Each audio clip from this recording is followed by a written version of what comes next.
우리 되게 하여 주시옵소서. 감사함이 예수님의 이름으로 기도드리옵나이다. 아멘. 아멘. 우리 옆에 있는 분들에게 이렇게 한번 인사하시기를 바랍니다. 우리는 부자입니다. 진짜로 부자입니다. 입을 좀 여시고요. 손도 좀 잡으시고요. 다시 한번요. 우리는 부자입니다. 이번엔 이렇게 말씀하시길 바랍니다. 없는 것 같지만 진짜 많습니다.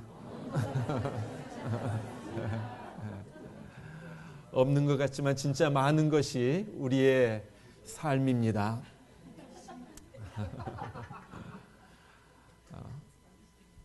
여러분은 이런 돈을 보신 적이 있으세요? 얼마짜리입니까? 100 트릴리언입니다. 공이 제가 세보니까 무려 14개예요. 100조? 이렇게 되나요? 한국말로 하면은 진짜 돈입니다.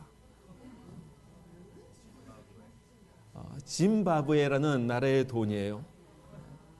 어떤 분이 식사라고 지불한 이 영수증입니다. 음료수의 물 한 잔 가격이 2억 8천만 달러이고요.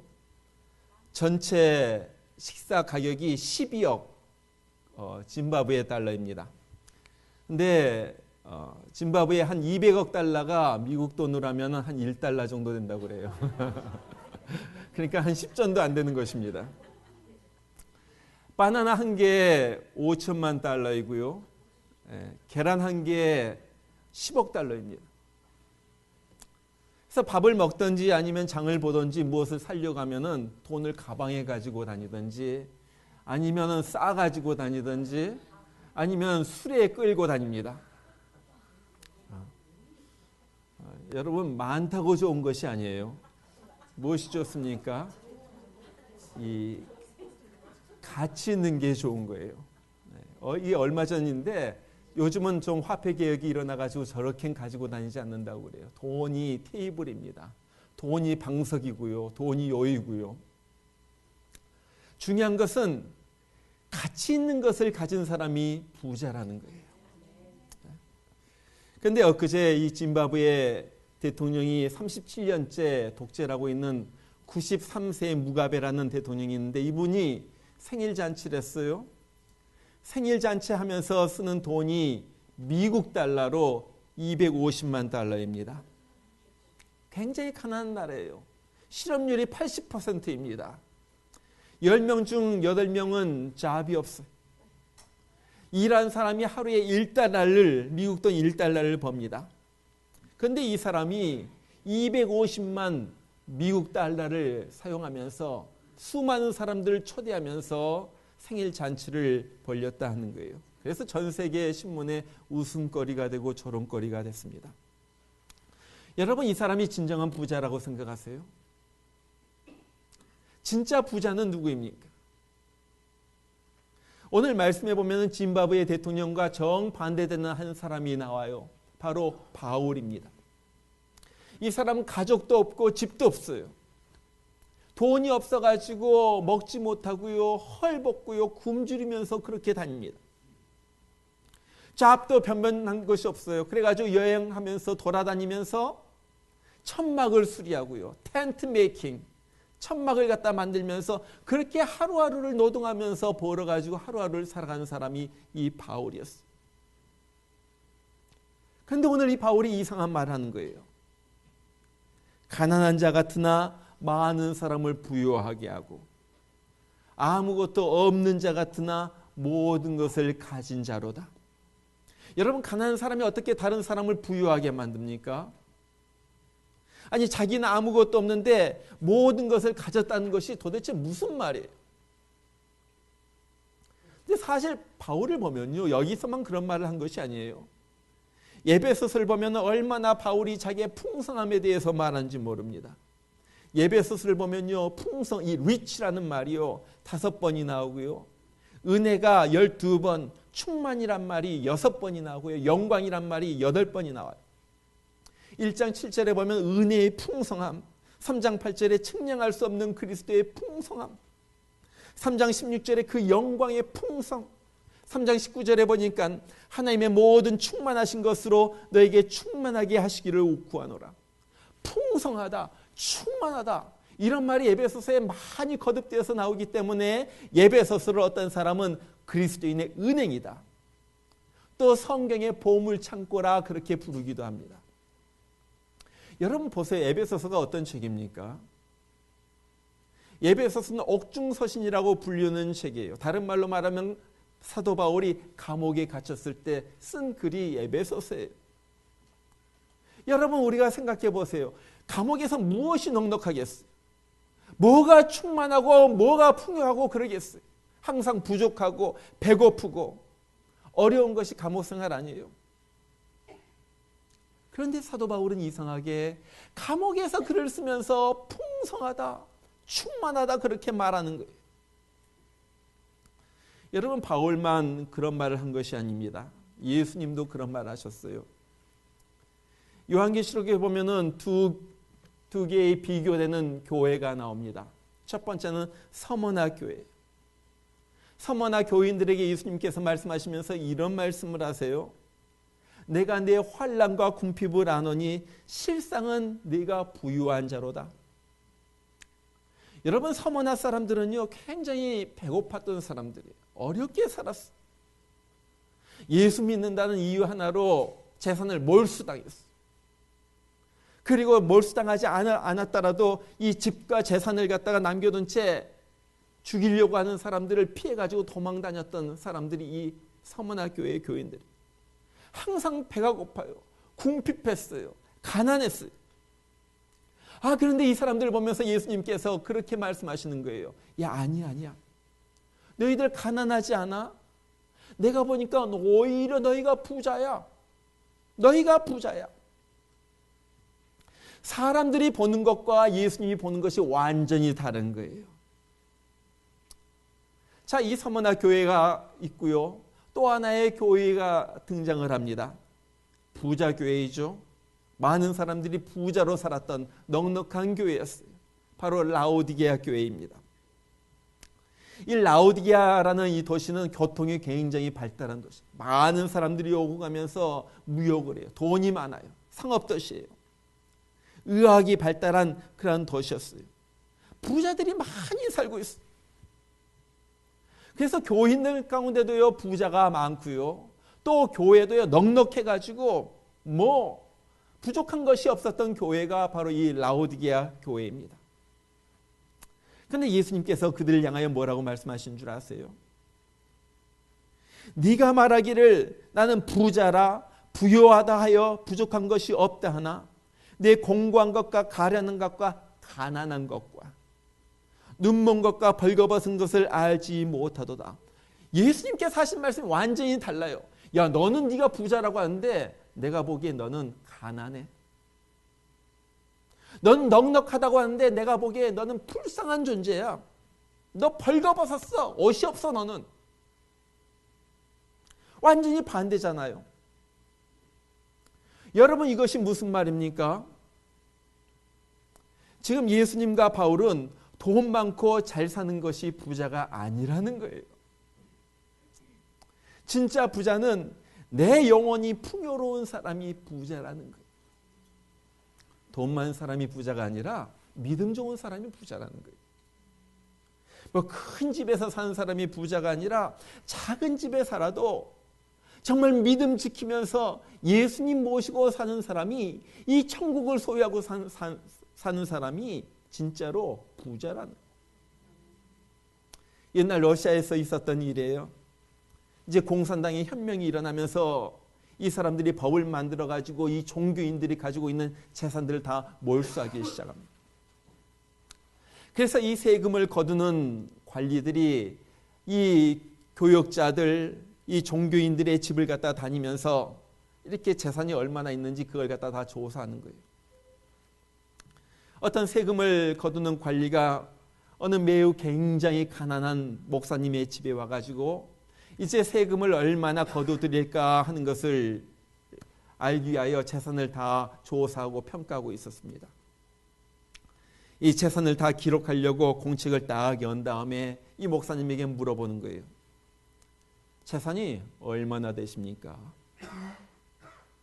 예, 저는 부자입니다. 도대체 뭘 가지고 있는데요? 저는요, 십자가의 고난으로 영생을 주시고 부활하셔서 우리에게 나에게 저 영원한 나라에 있을 곳을 주신 우리 예수님이 우리 가운데 계십니다. 그리고 예수님 때문에 나는 천국을 가지고 있습니다. 또 뭐가 또 있습니까? 예, 저는 건강이 있고요. 내 말을 잘 듣는 우리 자녀들이 있어요. 또 무엇이 있습니까? 주님께서 주시는 세상 사람들을 이해하지 못하는 이 평안과 늘 솟아오르는 기쁨이 있어요. 난 그것을 가지고 있습니다. 또 무엇이 있습니까? 사실 그것뿐입니다. 목사님의 얘기를 갖다 다 듣고 나더니 이 관리가 노트를 갖다 딱 덮고 나가면서 그렇게 말합니다. 당신이야말로 진짜 부자네요. 당신의 재산은 세금을 매길 수 없는 그러한 재산입니다. 나는 당신이 정말로 부럽습니다. 여러분 어떠세요? 여러분은 부자인 것 같아요? 부자인 것 같아요? 여러분, 우리는요, 이 세상에서 지금 물질주의의 시대에 살고 있어요. 돈이 최고고요. 모든 것을 돈으로 평가합니다. 그런데 불행하게도 우리도 거기에 물들면서 살고 있다는 거예요. 아침부터 밤늦게까지 돈 버느라고 정신없어요. 돈은 좀 모아지는데 마음은 텅 빈 것 같아요. 공허하다는 거예요. 애들에게 막 새로 나온 아이폰 사주고요, 뭐 장난감 사주고요, 뭐 컴퓨터 사주고요, 온갖 채로 뭐 좋은 옷 다 사주는데 애들은요 점점 더 반항적이 돼요. 그게 우리 현실이죠. 뭐 몇천 불짜리 명품 백을 갖다가 어깨에 두르고 다니고, 뭐 몇천 불짜리 멋진 옷을 갖다가 입고 다니고, 뭐 다이아몬드 온갖 걸 갖다 다 치장하고 다니는데 늘 마음은 불안한 거예요. 여러분, 이것이 무엇입니까? 이 돈 때문에 정말로 더 중요한 평안, 기쁨, 가족의 화목, 이 쉼, 안식, 이런 것들을 잃어버리고 있는 거예요. 여러분, 그 정도가 아니에요. 돈 때문에 갈라지고요, 싸우고요, 죽이고요, 이런 일들이 얼마나 많이 일어나는지 몰라요. 돈 때문에 죄를 져요.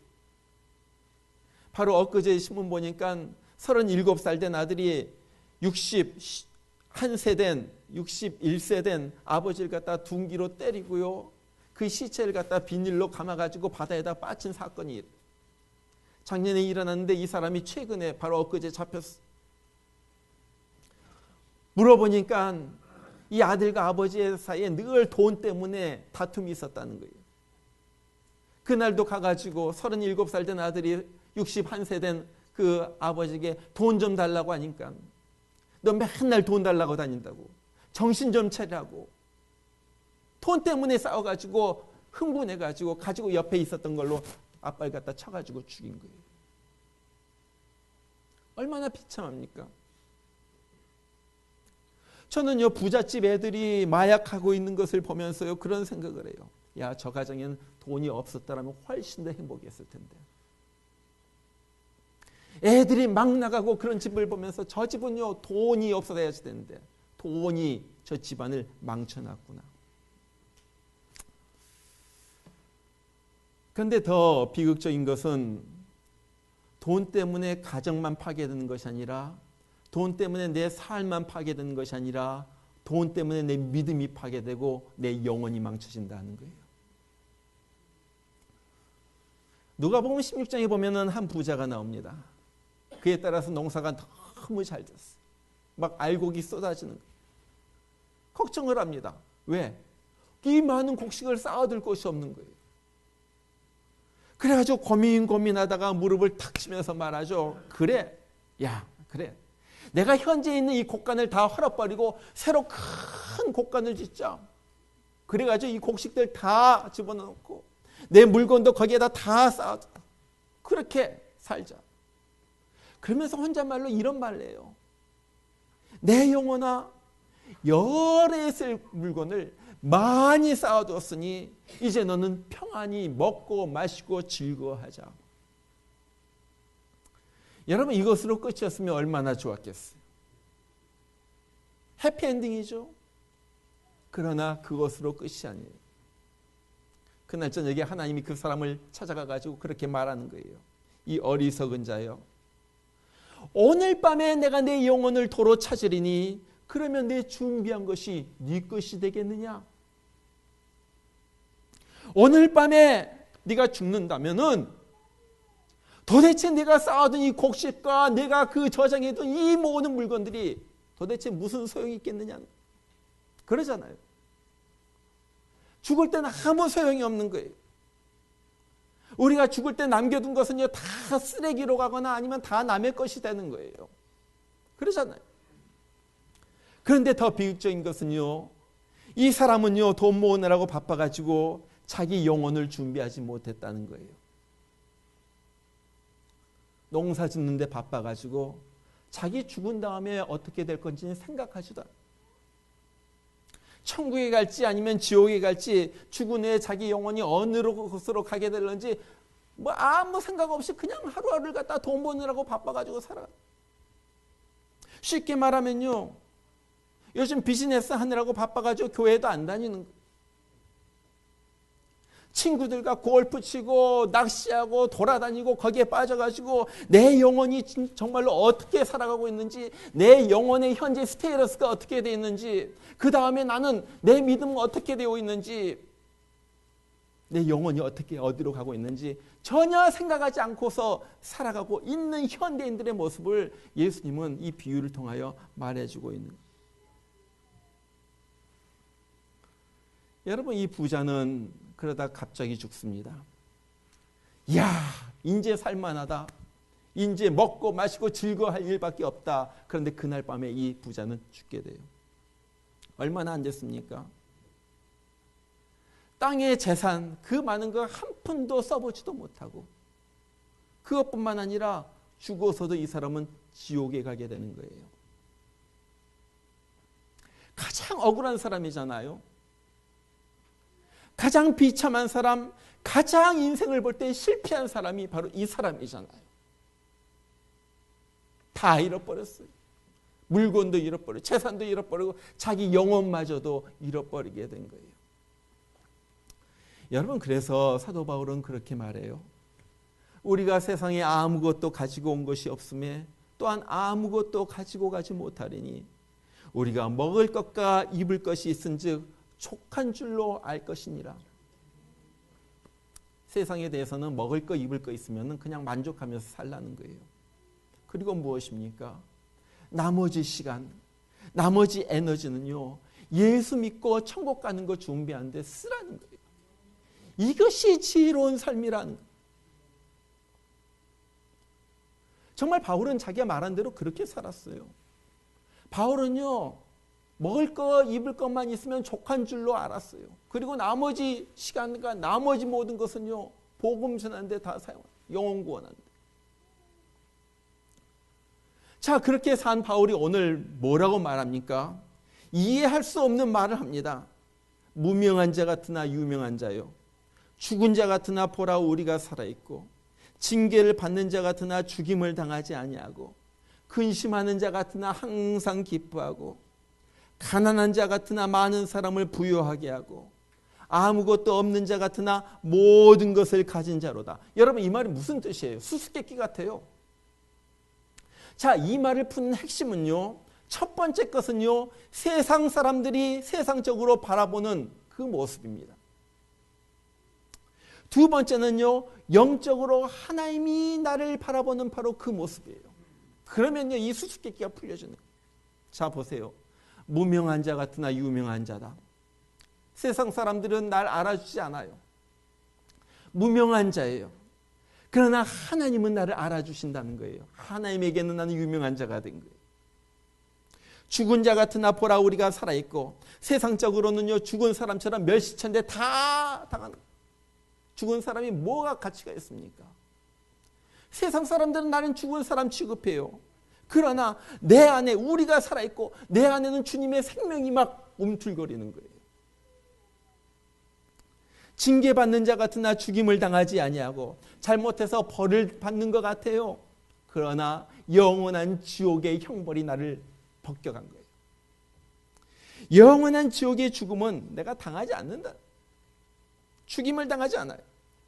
근심하는 자 같으나 항상 기뻐하고 겉으로 보기엔 걱정거리가 막 쌓였어요. 야, 이 사람은 이 많은 걱정거리 속에서 어떻게 살아가나. 사람들은 그렇게 말할지 모르지만요, 내 속에는 주님으로 인한 기쁨이 항상 넘쳐오르는. 그 다음에 가난한 자 같으나 많은 사람을 부유하게 하고. 물질적으로는 가난해요. 얼마나 가난한지 먹을 것도 없을 때가 있어요. 배고플 때가 많아요. 물질적으로는 가난하지만 많은 사람들에게 복음을 주어가지고 영적으로 부유하게 한다는 거예요. 그 다음에 오늘 아무것도 없는 자 같으나 모든 것을 가진 자로다. 무슨 말씀입니까? 세상적으로는 아무것도 못 가져가지고 가난하지만은 예수님이 내 안에 계시고 예수님 때문에 천국의 생명을 가졌으니 나는 모든 것을 가졌다 하는 거예요. 여러분, 사도 바울은요, 정말로 자기가 가진 거 다 버려버렸어요. 학식, 집안 배경, 출세할 수 있는 이 기회, 내가 바리새인으로서의 가진 이 권위 다 버려버린 거예요. 그런 바울에게 이제 천국이 보여요. 천국의 영광을 보니까 너무나도 황홀하는 거예요. 그래서 고린도후서 4장 7절 보면 그가 그렇게 고백을 해요. 이 보배를 질그릇에 가졌으니. 이 보배 뭐예요? 이 보배 같은 천국의 영광, 이 트레저, 이 주얼 같은 이 놀라운 이것을 갖다가 나 같은 자가, 이 질그릇 같은 형편없는 자가 이 놀라운 하늘나라의 영광을 가졌다. 사도 바울은 그것을 보기 때문에 그렇게 고백을 하는 거예요. 여러분, 정말로 천국의 영광을 아세요? 천국의 영광을 알면요, 이 세상의 것은 아무것도 아니에요. 아무것도. 마치 진짜 자동차를 갖다 가지고 있는 사람이 이 장난감 자동차 가지고 있는 사람 부러워하나요? 내가 엔진 걸어가지고 쌩쌩 달릴 수 있는 진짜 자동차를 가지고 있는데 애들 가지고 있는 이 장난감 자동차를 갖다가 부러워하는 사람이 누가 있겠어요? 천국을 보고 온 바울은요, 이 세상의 모든 것이 장난감처럼 보이는 거예요. 천국이 진짜라는 거예요. 그리고 그 영광을 보니까요, 나는 이 세상에서 뭐 못 가졌지만 난 다 가졌다는 거예요. 그런 건 가치가 없는 일이기 때문에 아무리 돈이 많이 쌓여 있으면 뭐예요? 그건 가치가 없는 일이에요. 짐바브웨 달러처럼. 난 진짜 가치가 있는 것을 내가 가졌다는 거예요. 그래서 사도 바울은 지금 내가 모든 것을 가졌다고 지금 그렇게 담대하게 말하고 있는 거예요. 이것이 천국이에요. 여러분이 젊은 분들은 신성정 목사님이란 분을 잘 모르시겠지만은 이분은 1990년대 한국 교회를 대표하는 목사님이셨어요. 김영삼 대통령이 장로로 복직했던 심우했던 이 충현교회 담임 목사님이셨고요. 또 학문적으로 출중해서 미국에 유학 가가지고 웨스트민스터 신학교 그리고 템플 대학교에서 PhD 박사학위를 받으시고 한국에 가서 교수 생활도 하시고 또 총신대학교 대학원장까지 지내신 분이에요. 또 학술적으로 훌륭했고요. 또 신학교 교재를 비롯해가지고 한 70여 권의 저서를 출판했다고 그래요. 그런데 어느 날 이분이 2009년 어느 날 74세의 나이로 모든 것을 다 뒤로하고 인도로 떠납니다. 선교사로 가겠다는 거예요. 그 더운데, 그 고생스러운데. 사람들이 깜짝 놀랐어요. 아니, 그 나이에 인도로 가다니. 여기서 이제 남은 생에 편안하게 지내고 후학들의 존경을 받으면서 그렇게 살 텐데 뭐하러 그 더운데 인도까지 가십니까? 근데 이분이 인도까지 가게 된 결정적인 그러한 경위가 있었어요. 바로 얼마 전에 이분이 8일 동안을 환상을 통하여 천국과 지옥을 보고 온 거예요. 정말로 천국과 지옥을 보고 오니까 이대로 살아서 안 되겠다. 내 살아온 생애가 너무나도 헛됐다는 거예요. 그래서 남은 생애라도 내가 한 영혼이라도 구해야지 되겠다 해가지고 내가 전도해야지 되겠다 해가지고 그 나이에 선교사로 가게 돼. 이분이 책을 썼어요. 이분이 쓴 글들이 많이 돌아다닙니다. 이분의 글에 보면 그래요. 자기가 먼저 가가지고 본 것이 이 지옥이었다고 해요. 지옥 안으로 들어가니까 막 불길이 막 활활 타고 있는데 이 불이 이상한 불이에요. 너무나도 뜨거운데 이 불꽃은 보이지 않아요. 막 빛이 나는 불이 아니에요. 사람들을 갖다가 막 태우긴 하는데 사람들을 죽이진 않아요. 사람들이 고통스러워가지고 너무나도 소리를 질러요. 못 살겠다. 그런데 사람들을 죽이질 않아요. 지옥에서 냄새가 나는데 이 세상에서 맡아볼 수가 없는 그런 막 구역질 나는 도무지 잠시도 그걸 갖다가 맡아보고 있을 수가 없는 그런 냄새가 막 가득합니다. 지옥문에 들어가는 데는 이런 글이 쓰여 있다고 그래요. 이곳에 들어오는 자는 다 저주를 받은 자다. 모든 소망을 버려라. 이곳은 죽을 수도 없는 곳이다. 그것은요 그냥 우는 것밖에 통곡하는 것밖에 할 일이 아무것도 없어요. 이분이 지옥을 갖다 보고 오니까 지옥의 특징이 3가지가 있는데 이분은 그렇게 말해요. 첫 번째는 물이 없었다 그래요. 늘 목이 말라요. 강도 없고요, 호수도 없고요, 푸른 나무나 풀도 없어요. 여러분 물에서 생명이 나잖아요. 그래서 화성에 물이 있느냐, 어디에 물이 있느냐 맨날 그거 따지잖아요. 도무지 생명이 없다는 거예요. 두 번째로 보니까 사람들이 먹지를 못해가지고 뼈만 앙상하게 남았는데 꼭 말기 암 환자 같다 하는 거예요. 먹지를 못해가지고 뼈만 앙상하게. 세 번째 보니까 이 사람들이 다 뭐라고 말은 하는데 서로 통하지가 않더라는 거예요. 같은 나라 말해도 통하지가 않아요. 그러니까 서로 통하지가 않아가지고 소리만 지르는 거예요. 거기 보니까 지옥이 3층으로 돼 있더래요. 그리고 나서 죄에 따라가지고 이런 죄 지은 사람들이 죄에 따라가지고 12개의 구덩이가 있는데 거기에서 수많은 사람들이 소리를 지르며 고통하며 어성치고 있더라는 거예요. 이분이 그걸 봅니다. 그 다음에 이분이 가브리엘 천사에 이끌려가지고 천국으로 갑니다. 천국에 가서 보니까 황금으로 되어 있고요. 거기에 12개의 진주문이 있는데요. 이 문이 그렇게 되어 있더래요. 이분이 본 것은 문이 우리가 들어가는 어디 들어가는 회전문처럼 꼭 문은 한 번에 한 사람만 들어갈 수가 있다는 거예요. 그래가지고 이 회전문을 해가지고 들어가니까요. 한가운데 하나님의 보좌가 있고요. 거기에 예수님이 있고요. 그 주위에 수많은 천사들이 이렇게 하나님을 갖다 찬양하고 있고요. 그 보좌를 중심으로 해가지고 12개의 계단이 이렇게 쭉쭉 있는 거예요.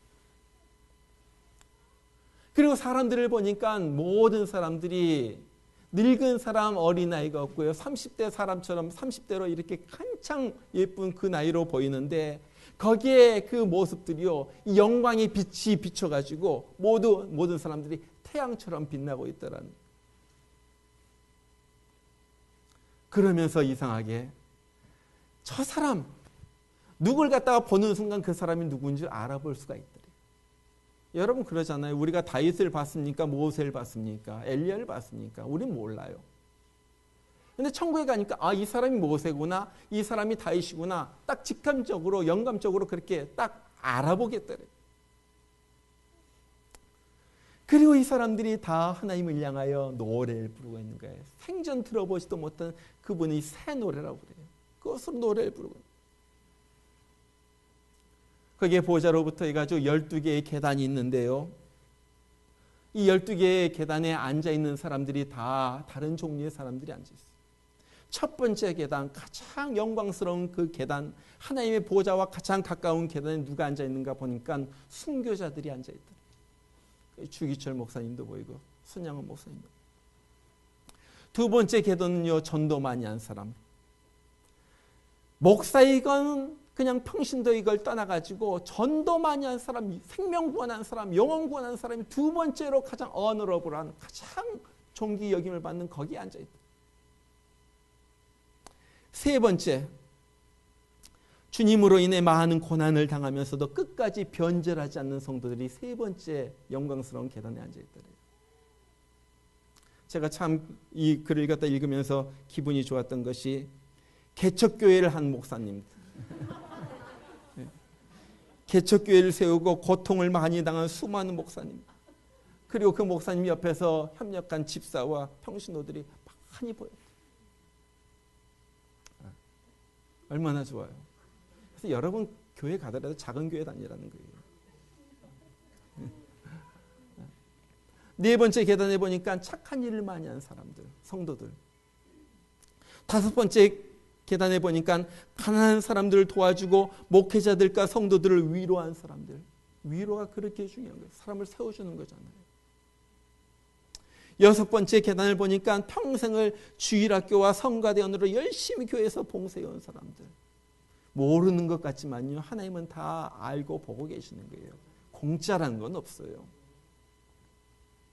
일곱 번째 계단, 교회를 많이 건축하고 세운 사람들, 기도원을 지은 사람들, 이런 사람들이 거기 있더래요.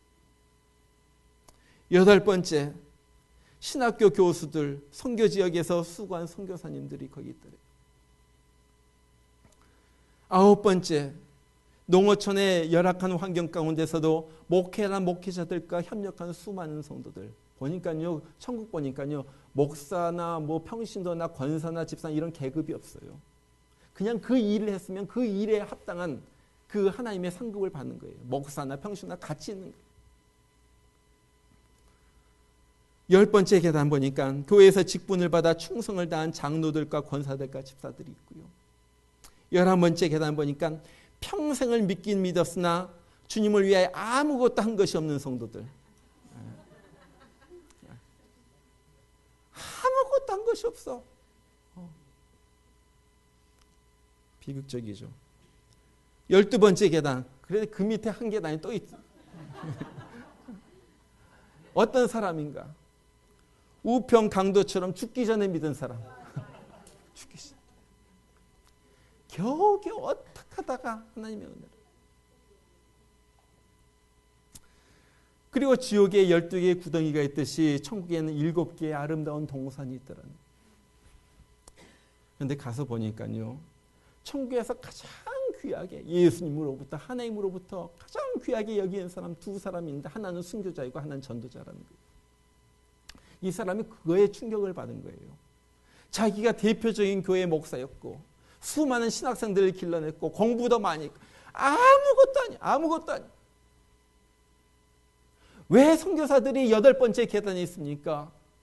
자기 자랑을 했기 때문에. 거짓말 많이 한 사람들이 그렇게 많이 있었기 때문에 그랬다는 거예요. 이 사람을 보니까. 선교지에 가가지고 거기 있는 사람들 오히려 깔보고, 그래가지고 계단 저쪽 밑에 있는. 중요한 것은요, 내가 무슨 일을 했냐, 그것도 중요하지만 내가 어떤 마음으로 했느냐, 하나님 앞에 내가 어떻게 살았느냐, 한 영혼을 위하여 내가 얼마나 수고했느냐, 거기에 따라서 모든 것은 갈라지는 거예요. 그래서 이 목사님이 거기에 충격을 받고, 내가 남은 생애라도, 야, 내가 계급장 아무것도 아니다, 내가 PhD, 대학원장, 교수, 그 큰 교회 뭐 몇만 명 있었던 그 교회 목사 아무것도 아니다, 난 전도해야지 되겠다. 그래가지고 인도에 갔다가 또 캄보디아에 가가지고 또 전도하고. 여러분, 예수님께서 마가복음 8장 36절에서 이런 말씀을 하세요. 사람이 만일 온 천하를 얻고도 제 목숨을 잃으면 무엇이 유익하리요? 세상에서 온갖 좋은 것 다 누리고도 영생을 못 얻으면 무슨 소용이 있겠는가 하는 거예요. 그러잖아요. 이 생명 주시려고 예수님께서 오신 거예요. 바울이 거기에 대해서 예수님께서 오신 거에 대해서 말하면서 이런 말을 해요. 우리 주 예수 그리스도의 은혜를 너희가 알거니와 부유하신 자로서 너희를 위하여 가난하게 되심은 그의 가난함을 인하여 너희로 부요케 하려 하심이니라. 보세요. 이 부요는요, 세상적인 부요가 아니에요. 돈 많은 부요가 아니에요. 이 부요는 천국의 부요예요. 예수님께서 오히려 이 천국의 부요를 주시려고 예수님께서 천국의 영광을 다 버리고 가난하게 되셔가지고 이 세상에 오셨다는 거예요. 그래가지고 그 은혜를 갖다 받은 사람은 이제 천국의 부요를 누리는 거예요. 천국의 영광을 누리는 거예요. 이 천국의 영광을 본 이 바울이 오늘 하는 말씀이 바로 이거예요. 아무것도 없는 자 같으나 모든 것을 가진 자로다. 여러분, 천국을 가진 자가 모든 것을 가진 줄 믿으시길 바랍니다. 바로 그거예요. 세상에서 아무리 가난해도 영광스러운 천국에 들어간다면 이 사람은 모든 것을 가진 사람. 세상에서 아무리 잘 살아도 천국을 가지지 못했으면요, 그 사람은 모든 것을 잃어버린 자예요. 거기에 결단이. 저는 오늘 여기 있는 분 중에서 나는 천국에 들어갈런지 못 들어갈런지 잘 모르겠다 하시는 분은요, 진짜로 예수님 잘 믿으시길 바랍니다. 예수님 잘 믿어야지. 예수님밖에 없어요. 예수님 믿고 천국 가야지 되잖아요. 이거 다 지나간, 다 쓸데없는 거, 다 쓸데없는 거.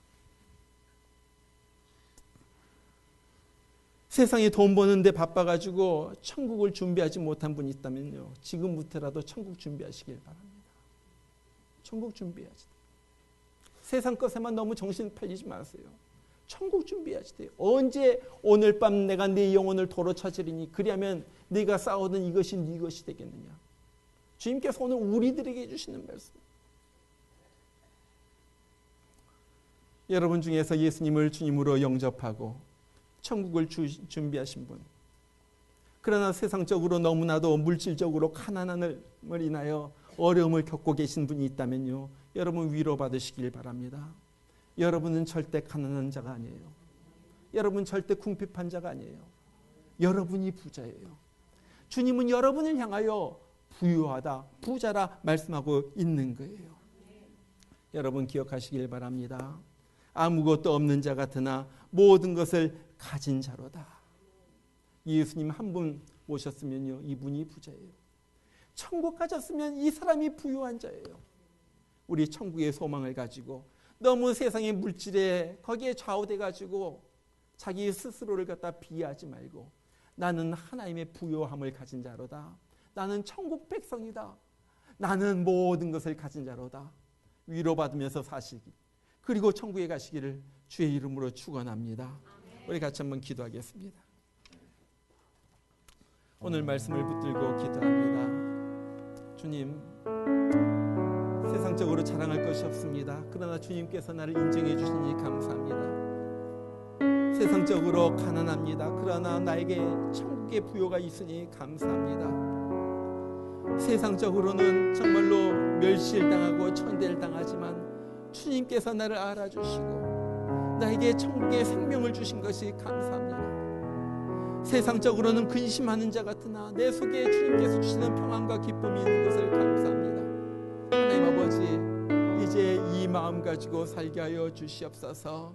우리 하나님 아버지, 내 초점이 천국에 맞춰지게 하여 주시고 천국을 향하여 날마다 하루하루를 준비하면서 살아가는 우리가 되게 하여 주시옵소서. 믿음의 사람 되게 하여 주시고 정말로 하나님의 영광을 위하여 오늘 또 한 생명을 구원하기 위해 달려나가는 전도자의 삶을 살아가는 우리가 되게 하여 주시옵소서. 우리 같이 한번 기도하겠습니다. 입을 열어서 기도하시길 바랍니다. 우리 하나님 아버지 감사합니다. 오늘 말씀 우리를 위하여 주신 것을 감사합니다. 남은 생에 정말로 천국을 준비하면서 살아가는 자가 되게 하여 주시옵소서. 아버지 하나님, 우리가 물질적으로는 가난하고 세상에서는 멸시 천대를 받지만 우리가 주님으로 인하여 하늘나라를 공부하고 천국의 영광을 누릴 것을 생각할 때 너무나도 감사합니다. 아버지 하나님, 이제 주님께서 주신 이 사명을 위하여 달려가게 하여 주시옵소서. 아버지 하나님, 한 영혼을 위하여 수고하게 하여 주시고 몸된 교회를 위하여 열심히 수고하게 하여 주시고 아버지 하나님, 주님께서 우리가 하늘나라 갔을 때 우리를 맞아주시고 우리를 위하여 그 영광스러운 상급을 베풀어 주실 것을 생각하면서 그렇게 살아가는 우리가 되게 하여 주시옵소서. 하나님 아버지, 우리에게 부여를 주심을 감사합니다. 우리 풍성한 무명한 자로 만들어 주심을 감사합니다. 우리에게 날마다 부어주시는 은혜의 충만함을 더하여 주심을 감사합니다. 아버지 하나님, 아무것도 없는 자 같지만은 우리에게 모든 것을 주신 것을 감사합니다. 이제 모든 것을 가진 자로서 넉넉하게 세상을 이루면서 살아가는 우리가 되게 하여 주시옵소서. 하나님 아버지 감사합니다. 아버지 하나님 감사합니다. 무명한 자 나 같은 자를 유명한 자로 만들어 주신 걸 감사합니다. 죽은 자 같은 우리를 생명을 주셔서 살려주신 것을 감사합니다. 영원히 지옥불에 던져질 우리를 천국의 영광의 장소로 우리를 끌어들이심을 감사합니다. 아버지 하나님, 이 마음 가지고 살게 해주시고 정말로 우리의 마음을 하늘나라에 주셔서 하늘나라에 날마다 다른 곳에 나가는 그런 우리가 되게 하여 주시옵소서. 정말로 가치 있는 삶을 살게 하여 주시고 정말로 내 가진 이 영광, 이 보배를 질그릇에 가져서 이 보배 아끼면서 이 보배 가슴속에 품으면서 이 보배 귀한 것으로 여기면서 아버지 세상을 살아가는 그러한 우리가 되게 하여 주시옵소서. 하나님 아버지 감사합니다. 나에게 풍요함을 주시면 감사합니다. 나로 하여금 넉넉하게 나람이 가진 없지만 우리 하나님 아버지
무명한 자 같으나 유명한 자요, 죽은 자 같으나 보라 우리가 살아있고, 징계를 받는 자 같으나 죽임을 당하지 아니하고, 근심하는 자 같으나 항상 기뻐하고, 가난한 자 같으나 많은 사람을 부유하게 하고, 아무것도 없는 자 같으나 모든 것을 가진 자로다.